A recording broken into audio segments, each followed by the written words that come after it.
से आवे सत्यनारायण बाबा, कहवा में हो मिहल हो।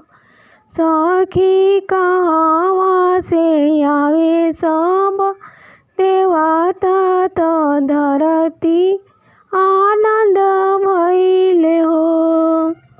कहवा से आवे सत्यनारायण बाबा, कहवा में हो मिहल हो। सखी कहवा से आवे सब देवता, तो धरती आनंद भइले हो। स्वर्ग से आवे सत्यनारायण बाबा, अवधपुर में हो मिहल हो। सखी देवलोक से आवे सब देवता, तो धरती आनंद भइले हो।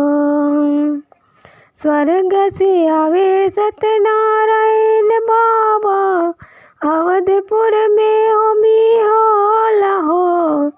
सखी देवलोक से आवे सब देवता, तो धरती आनंद भइले हो। के जे चौका पुरावेले, कलशा भरावेले हो। सखी के जे हवन करावले, धरती आनंद भइले हो। के जे चौका पुरावले, कलशा भरावले हो।